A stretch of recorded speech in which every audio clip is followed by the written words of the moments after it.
place tiebreaker later in the day, pending some further results. But regardless, it does end for them in that race for second if they cannot find a win here. So definitely high stakes on both sides. And the return to World of Jacks, of course, I think 21 games all time, 15 wins. So pretty... It's a pick that works for Werlib. It's a pick that works for Werlib. Look, like back in the day, he would, like, Jax wasn't a pick that you saw in the top lane, but Werlib, just with the reputation on this champion, drew bans consistently for that champion. It was actually a big strength of him back in the day, and to see him recognize a matchup where he can outscale, where he can have a heavy impact in the side lane, and decide the last game of the regular season, the game that could send SK to playoffs or knock them out entirely, this is the time for his Jax. Does opt to start with a stun there, trading Cabochard. Goes for the shield and the slow. Going to be interesting to see how this matchup plays out. Of course, Grasp on one side versus the Conqueror. And I think no surprise to see that Cabo probably doesn't want to be the guy to extend these trades and get to 5 stacks on Conqueror. Would much rather go for the safer, healthier trades. Yeah, now one strong thing about the Jarvan in terms of the laning phase is just the range he sort of brings to the table. He actually has a relatively high base auto attack range. I think he's sitting at 175 when most melee champs are at 125, but he also can just poke with the Q inside of the lane. It gives him some armor shred as well, so Cabochard has some tools here to try and work Werlib down in HP to maybe set up for a gank. Interesting now, though, the next piece of the puzzle, if we think top lane is going to be important, is taking a look at the junglers. Mowgli's opted to go straight from his red buff to topside Scuttle Crab. Now could look for an invade there, does opt to step back, could head to the top side as well. Rek'Sai taking a much safer path, level 2 there for both top laners. It looks like he will just move in to clear his own jungle. So not going to see anything more aggressive. Selfmade, of course, taking that path that personally I love to see ender, that quick level 3. Yeah, of course, whenever you work your Krugs into your first clear, you can hit level 3 off of just 3 camps as opposed to the typical 4 it takes ever since the jungle nerfs of 2018. A lot of people still complaining about those, but champions like the Rek'Sai, they can go for the early Krugs, make it work, as here we go. Gonna get locked up, the cleanse, the flash forward. Jizuke now in trouble, has to flash out himself, but he's flashing into enemy territory here, out of mana as well. The Corrupting Potion ticking, he's running for his life. The slows are there, the Prey Seeker, he's burning down Corrupting Potion, the auto, first blood for SK. Really nice play around the mid lane right there, and it's these moves on the Rek'Sai coming from creative pathways that you just do not expect. And now Jizuke going to be out of a flash and out of a cleanse means he's going to have to give a whole lot more respect here in the middle lane, because this might just happen again. And see the setup, it's Pyrion that forces the cleanse, and Jizuke not quick enough to pull the trigger on the flash, doesn't have the mana, so his last bet was going to be this phase rush and hoping that Mowgli could get over close enough to him, but Pyrion recognizes that, flashes forward, and finishes him off.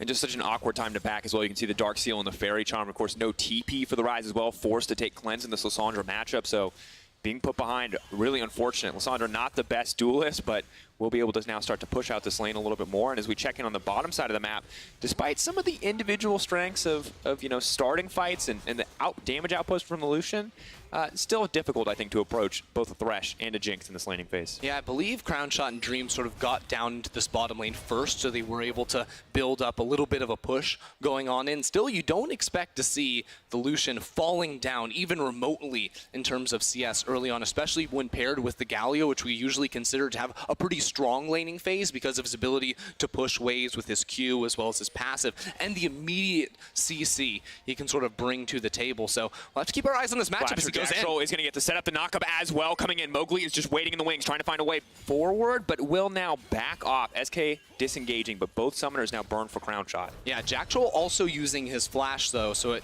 might be difficult to try and repeat that gank. Attila also using the heal as well, I think, to try and get Jack Troll into range. That being said, with Mowgli jungling around this bottom side, I wonder if Vitality are going to try to force Crown Shot off of this tower and deny him all these minions. That's going to be a good spot. See if we can get anything. Not even going to be able to throw out the Zap or the cannon if Jack Troll wants to step forward to try to block it. Can't get the cannon either, and now they get a tower plate too. Oh, that's a difficult spot to start the game. And you can see, you wonder maybe why does SK walk back as a duo lane, but they were actually waiting for their minion line to come in, because as soon as you have the minions, you have some tools to try to block skill shots like the Q coming in from the Lee Sin. It gives you a little bit more protection underneath this tower. So even though they didn't have self-made in the area, knowing they had the minion line to give them that extra cover, they were able to come back in and recover some minions. And good to play intelligently around it. Obviously could have turned into a much larger deficit, but now we see a repeat gank in the mid lane. Jizuke very much in trouble. Sonic Wave is going to connect. Now Selfmade going in, but immediately gets knocked up. Mowgli, rather. Selfmade going to find the disengage. Warlord ready to flash forward. Gets the stun. Mowgli still alive. Ooh. Just barely. The Ice Shard does not connect as Jizuke body blocks. Almost killed his jungler there by stepping forward to get hit by that one. But Mowgli just out of range. A super close play there from Warlib trying to flash on in and get the kill. And you can see a little bit of the Rek'Sai versus Lee Sin matchup where Mowgli tries to go in on the Q. Selfmade can knock him up and cancel out the damage from coming in. So almost was deadly there for Mowgli, who's trying to give some protection here towards Jizuke. And luckily for Vitality, I think Jizuke has managed to remain roughly even in terms of CS, but you can see he's constantly being pressured underneath the tower. He has no mana left whatsoever. So if Jack Troll is going to enter this lane, it's not for a gank, it's just to push out the wave. It's also, let's talk a little bit about jungle difference here, because you see 42 CS on that Rek'Sai. That is 30 just about on Mowgli. That is a level 4 Lee Sin to a level 6 Rek'Sai. This is domination in the jungle. And Selfmade went Hail of Blades. I've been waiting for this. I think ever since the Conqueror nerfs, Hail of Blades has gotten so much better. And the reason for it is your early game ganking. You can rapidly stack your Fury on this Rek'Sai pick, so you can look for the early kill. That's why they got more burst damage down when they looked for Jizuke right at the start of the game. So it's something that I think, especially in solo queue, when you're looking for a lot of early game ganks, Rek'Sai players should be seriously considering. Well, and with the Conqueror nerfs, of course, just a much easier decision than it once was. Obviously, when Conqueror first came out, just, I think, a little too strong to be ignored. So they're going to try to clear this one. Mowgli could try to steal it away, though. Has to be careful. Flay is there from the Thresh.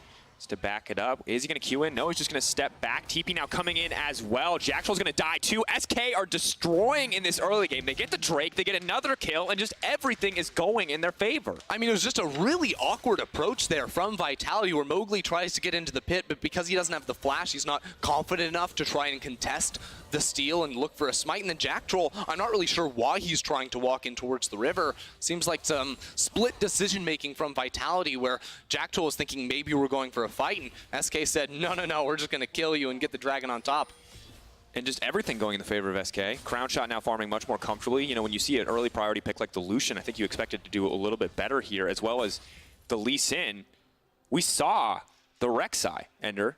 They opted for the Lee Sin as an answer, and now it's getting nothing done. Yeah, it really is. And to be fair, there's very few answers to Rek'Sai in terms of early game pressure. So now, after we've seen Selfmade get that first blood around the mid lane, it's very hard for Mowgli to ever contest around the map because you lose the 2v2 top side, you lose the 2v2 in the mid lane, 3v3 bottom lane maybe can go your way, but again, you have to be very cautious because Pyrian will always have the push in mid lane, so your ganks have to be decisive and quick. They saw him on the control ward. Mowgli goes for the camp anyway.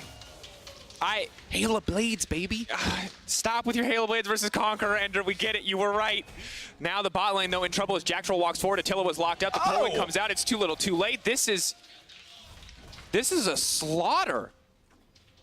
Comfort picks for SK. We were skeptical, but everything now coming together for this team. Top lane, of course, the only point where things aren't going quite as expected. Cabo doing a very good job in the matchup, but Jizuke now has to run for his life. Has the cleanse, has the flash available. The Phase Rush now procced on the retreat. And ulti now coming in. Needs to backstep, but can't really afford to. Does manage to make it out. Beautiful footwork there. Prey Seeker comes in. Mowgli is level 5. What are you going to do? You don't have a kick. You don't have anything. You're just next on the menu, Mowgli. Why would you step forward? In the end, buys time for his mid laner, but Jizuke is dead too. It's 9.5 minutes in the game, and they're diving tier 2 towers, Dracos. What's going on? Well, I mean, you can see it's a 3K gold lead, Ender. This is a massacre. Jack Troll can try to get something back here, but the tunnel is available, so Rek'Sai steps out, and Ender, when we look at yesterday, yeah, Vitality were pretty close, but it was not... Oh, we'll talk about it in a second. Run me through this play. Yeah, I mean, they weren't getting smashed in the early game, right? Now, see how SK go for this play because Selfmade lands the Q, which lets him pop the ultimate here. And then, okay, we're going to have to pause because Attila had to use his heal, Jack Troll had to use his flash. SK continued to dominate. But actually, if we think about how the rest of that play worked out, Jizuke greeted on his flash, so he had to use his cleanse as well. Mowgli just sort of ran it down, was like, I'm going to try to save you, but I'm going to die for it. And both he and his mid laner went down as well. So it's just a horrible series of events here for Vitality, who now find themselves down 4,000 gold. And really difficult And yesterday we talked about how good the second half of the split has been for Vitality, how dominant they've been in the early game, building these big gold leads. But then we look at yesterday's game ender, and it was actually surprisingly close. Of course, we look back on it, we're like, wow, look at all those kills, look how active they were. But they didn't build a lead with those solo laners. And if you watched the game yesterday, you saw how quickly it fell apart for this team. And that was in a pretty close to even game ender. This game, on the other hand, update for those of you at home, still a slaughter, still 6-0 in the kill score, still a Jinx scaling up, a Jax scaling up, and yes, Cabochard has a lead, but he can't get anything out of it because the rest of his map is falling apart. Yeah, and if you want to point to one thing that sort of tells you how this game is going, it's the fact that Crownshot actually was sitting on an Infinity Edge. Attila just finished his Blade of the Ruined King, but he was sitting on a Cutlass for a long, long time. It just goes to show how well SK have done, because not only has Selfmade had a massive impact around this mid lane especially, but also just in the 2 versus 2, Crownshot and Dreams are winning and have 3 turret plates already. Oh, Vitality though, smart plays to try to force themselves back into the game. They're going to go for the lane swap, trying to play to that strong lane. Jax may find himself in trouble if Warlord wants to stay on the top side, but it looks like they are ready to give this one up. Securing the Rift Herald is huge here though. If Mowgli goes down on this one, it's going to be pretty doomed, because that is Crownshot getting more and more solo good. Another 160. Looks like he's going to grab another 160 and a little more into his back pocket. And now Crownshot is pushing bottom lane. The rest of SK is actually making the move up here. They want to contest this Rift Herald. You even have Dreams in the mid lane as well. Though, does find a good chunk of burst damage. It looks like this one will go down uncontested. SK respecting the potential for the Rise to burst down. Jizuke finding a kill here could be a big deal, but Crownshot, this man is on a mission. He is going to auto-attack towers. He is not here to fight champions. And I don't know if TPing into this guy is the best idea. Luckily, it's Cabo, very strong member of the team. And now the Herald will be used topside. So Vitality are trading back. They are coming back into this game to a certain degree, but still a 4K gold lead in favor of SK. Only 12.5 minutes into the game. Yeah, I mean, I think Vitality have sort of played this situation well. It's the best they could have gotten for what they paid. But now, oh, Jizuke barely dodged away from that, and SK still might want the tower, maybe even the dive. Cabo's here as well. Tower will fall. Thresh Lantern for the retreat. Mowgli finally passed the level 6 threshold. Still does not have his Warrior enchantment. And of course, only falling further behind in terms of individual CS. You can see bounties on the head of Rek'Sai as well as the Lysandra. And I think no surprises when you see the gold differences between them and their relative opponents. Yeah, 2.5K in the jungle, Ender. This is just a crazy difference. Yeah, it's absolutely huge. I mean, Selfmade with a 700 gold bounty currently. Well, newsflash, not all of that is just from the kills. He's also just built up a massive CS differential with him over Mowgli. And you sort of have to ask yourself, like, what can Vitality do in this type of a situation? Because, you know, bottom lane was supposed to be a big advantage for them. Lucian's supposed to win on 1 items, on 2 items. Maybe at 3 items is where the Jinx starts to take over. So actually this window of power that Attila was supposed to be having, not only does he not have a lead, but it just means that that advantage, that window is just shrinking and shrinking as Crownshot continues to narrow in on that 3rd crit item. Does get closer, and the consistency for Crownshot was a question mark, but it's good to see him actually come out with this performance where he is strong in the early game. He is making kind of the difference here. He's punishing some of the more aggressive plays from the Vitality bot lane. See his games yesterday, of course, actually quite impressive. Despite the struggles of the team, Crownshot was probably the strongest individual contributor, did misstep in a few team fights, but outside of that was an incredible individual performer and is now set up to do so once again, not the Tristana this time, but the Jinx instead. And having this kind of advantage early on just makes it feel like a pretty easy game, to be honest, if you're the Jinx. You're not quite as scared of the Rise or the Jarvan diving onto you, knowing that you're actually ahead of the clock in items. Yeah, I mean, you have to think that SK are in a very comfortable position right now, because not only do you have the advantage when it comes in terms of the scaling of your AD carries, so I think the front-to-back team fight looks pretty good here for SK, but you also know that Warlib is going to be outscaling in the side lane over that Jarvan pick. So SK have a lot of tools to continue to work with, and you don't expect teams that draft more for, you know, a split push or, you know, a hyper carry AD carry to be able to build up this type of a lead in the early game. And credit really has to go down to Selfmade with his ability to sort of build that one up. And it was. Once again, this is the guy that we kind of look at to be rookie of the split. There were other people that were contesting him earlier on, and a lot of them have fallen to the wayside. Certain other names have risen up. Nemesis and Humanoid obviously looking much better in the second half of the split, but overall, this guy feels like one of the strongest individual contributors to SK's overall success. And it's only recently that we've seen the other members really rise up around him in a lot of these games. It's true, and we'll have to sort of keep our eyes on Selfmade as the game moves forward, because one of the biggest weaknesses of Rek'Sai as a champion is just your ability to impact during the team fights. Because ever since changes, a long time ago that made it so you could only actually knock up one target, it meant your utility went way, way down. She's very strong in sort of those 1v1s, those isolated fights, but as soon as you get into a team fight, it gets much more difficult. So there are some things working against SK in terms of the 5 versus 5, but Selfmade has such a lead right now that he will still pose a big threat onto the Vitality backline if he can sort of access that. We'll have to find those avenues for now, though, focusing on the tower, knowing that this two-man unit is strong enough to pretty much kill anyone. Of course, the two strongest individual members on the map in terms of just raw advantage. So just kind of forcing their lead down Vitality's throat, just moving down that side lane, taking down that tower. A little past, or a little below half health, and it's going to make it much easier if they are able to put Warlib on the side lane in the future for him to just take that one off the map. Yeah, so if Vitality are going to make some plays to try to get back into the game, because we know, you think about the Vitality of 2018, it was like, look, even if we are at a deficit, we're just going to sort of run at your face and try to kill you in the 5 versus 5. They do have the tools to initiate. You have the Jarvan pick, you have the Galio to sort of follow up on that, so I'd like to see Vitality take control over some pockets of vision around their own jungle, and then try to punish SK, because right now SK are splitting the map very effectively. They're getting chip damage on a lot of these inner turrets, but they are splitting up, and that means that Vitality do have an option if they can, abuse some lack of vision from SK's side to try to force a fight with a numbers advantage. And for SK, of course, winning here very important. It does force the tiebreaker, but winning here, winning the tiebreaker, obviously great news, but we also kind of want to see if this team is ready for best of 5, and I think part of being ready for best of 5 is closing out games with confidence.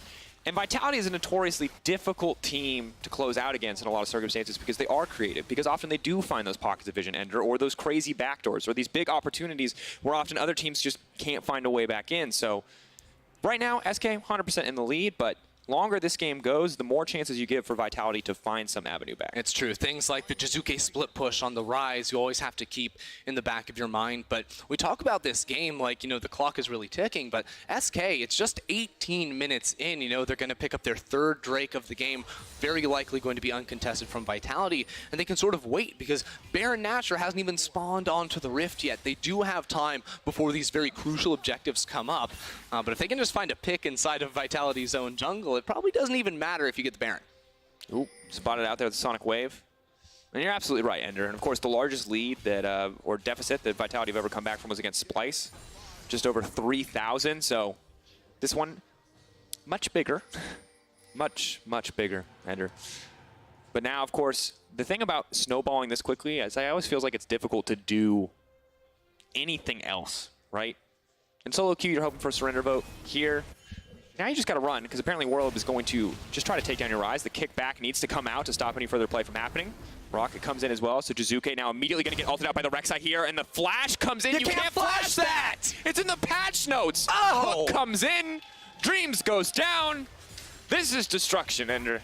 This is just not even close. SK up 8-0 currently. They have the minions in the top lane as well. They can try to take yet another turret away from Vitality. And it's after Vitality tried to punish Warlib walking into 2 people. But SK were so immediate on the call. They TP Empyrean, and Selfmade is there on the collapse to punish. All right, normally, Ender, we leave room for hope. We leave room for a potential comeback, but it's too late. It's a 7K gold lead at 20 minutes.